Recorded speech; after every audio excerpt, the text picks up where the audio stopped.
Well, old President Trump appears to be pushing a $250 million aid package to the Ukraine, specifically for military aid. This isn't including any other kind of aid, which I'm sure is also being sent.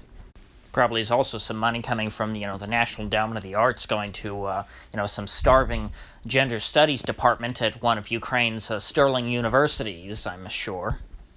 Now, this $250 million is supposedly going to go all to fighting their war in the East, which has been going on since, like 2014, I guess, when they had their little, color revolution there and their CIA coup, and then, people in the East started saying, we don't like this so much. And then they had that whole Crimea thing where Putin annexed the Crimea because he wanted his little naval base.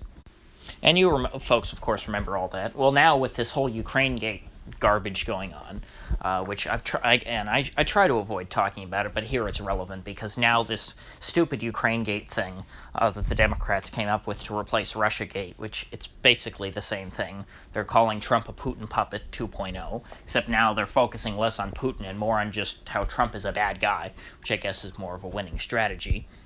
And the argument is that, Trump threatened to withhold military aid to Ukraine, our greatest ally, Ukraine, that's so important to us, and how could Trump ever do this? And in order to get what he wanted to try and hang this aid over their head, and blah blah blah. And so now the way that the Dems are trying to own Trump is by saying how much they love Ukraine. And how we should just keep giving them money with no strings attached, and just dump more and more money into this, not landlocked, but far Eastern European country with little to no money. A country that, can scarcely be called an ally. It's not like if, there's some invasion of the continental United States that Ukraine will be sending their Marines to come assist us or something like that. I mean, this is a tiny, insignificant, powerless country.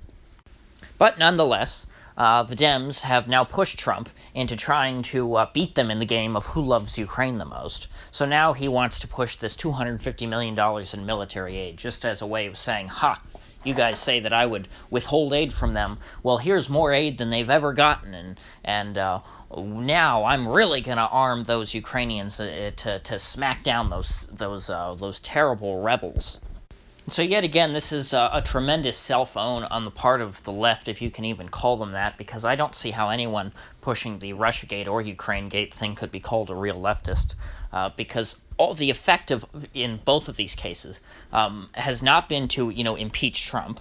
It's been to push Trump to be more hawkish while making yourself look dumb. Which is completely asinine. So in the case of Russiagate, what did they do?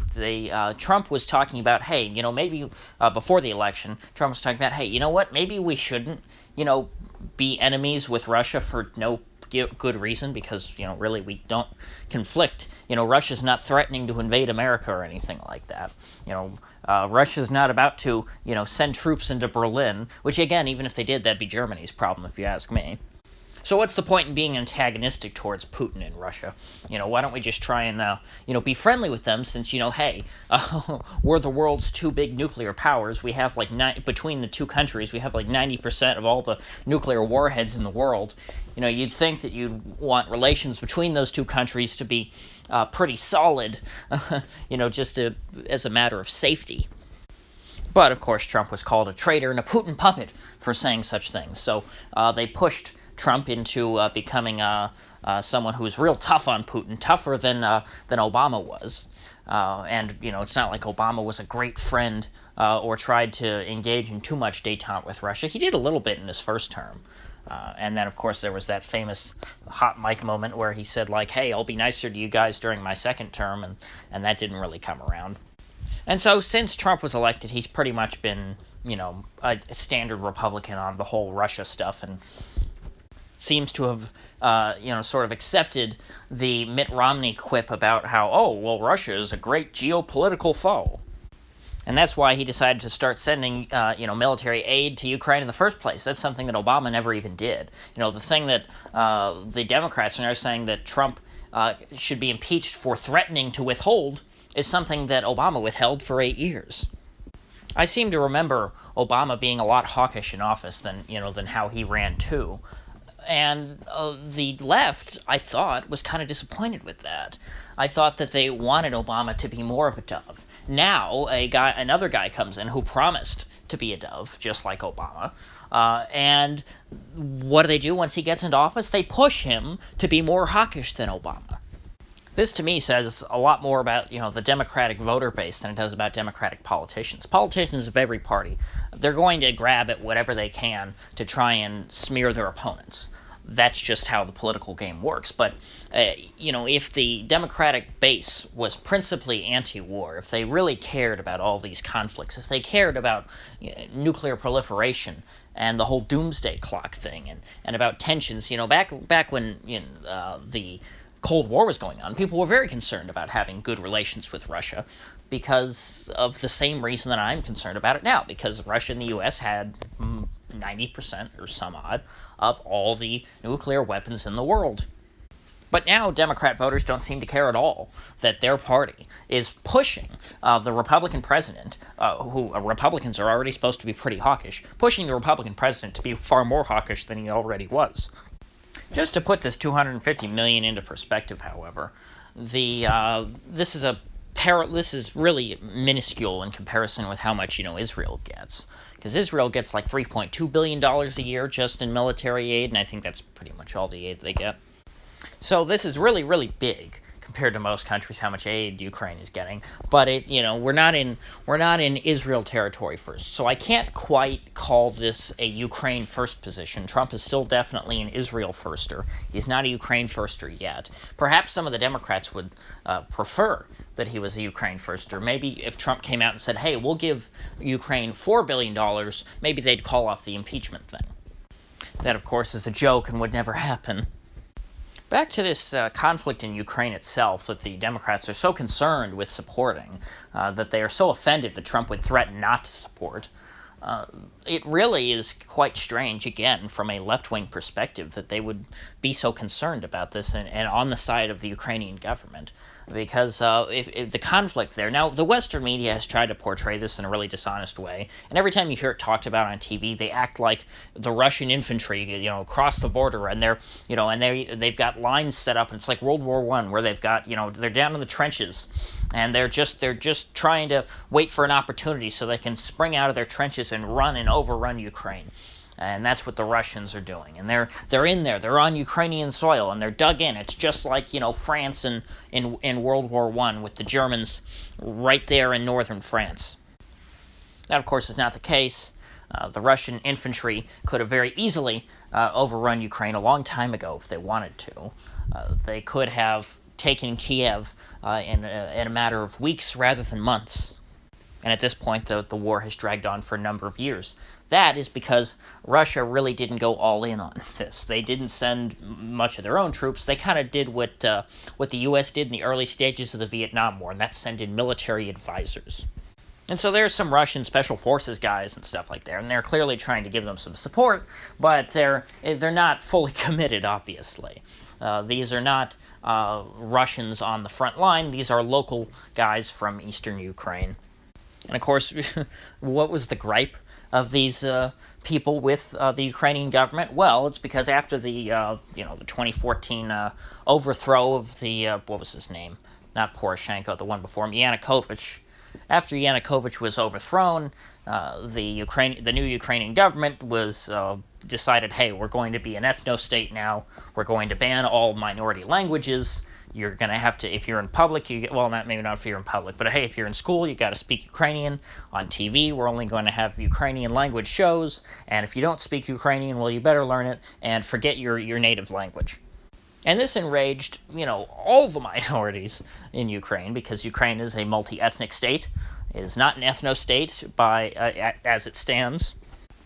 And most notably, it enraged the ethnic Russians who wanted to rise up and secede and join Russia. Now, they voted. They had votes there to join Russia, and they voted in favor of it, but Putin said no because he didn't want the headache.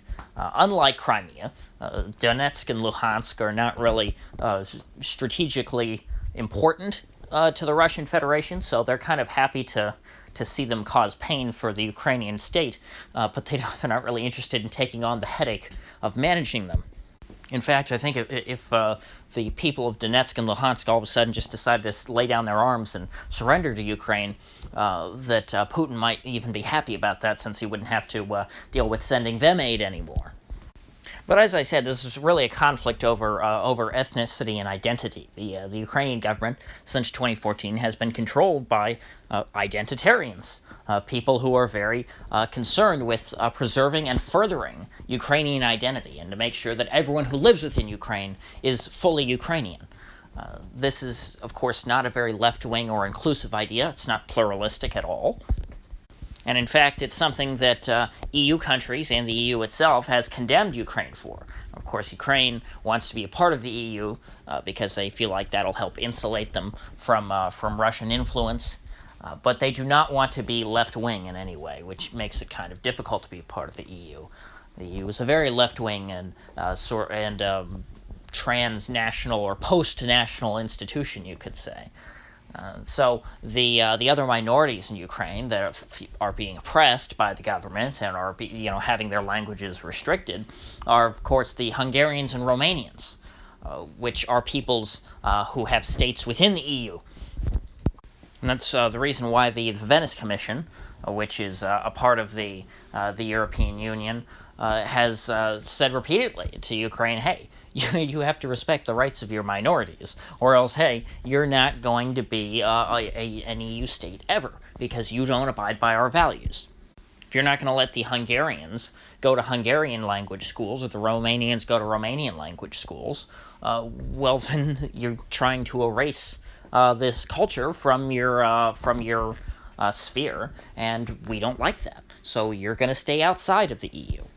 And not only that, Hungary, the Hungarian government, has said over this matter that they would veto Ukraine joining NATO, which I'd have to say I'd be happy if they vetoed Ukraine joining NATO anyway. They're way too much of a headache. So overall, this doesn't really sound like the kind of government that left-wingers would want to stand up and back and really stick their necks out for. In fact, it reminds me a lot of Israel, although Ukraine seems to be a bit more aggressive than Israel, in that Israel, at least for the time, in name or officially, does allow Arabs to live within Israel. And I'm not talking about the West Bank and Gaza, I mean Israel proper. And the Israelis do kind of let them have their Arab culture, and they're not trying to they're not trying to convert them into Jews. They're not forcing Arabs to speak Hebrew, from what I understand. So Ukraine seems to be going even more extreme than Israel in that sense. That probably is just because Ukrainians have a sort of a population advantage. It's a lot easier to try and impose the Ukrainian language on these small Hungarian and Romanian minorities than it would be for Israel to try and impose Hebrew on all of the Arabs. Nevertheless, Ukraine is a committed ethno-state with a vibrant far-right faction within the country, real neo-Nazis who want to exterminate non-Ukrainians and to prop up their national identity.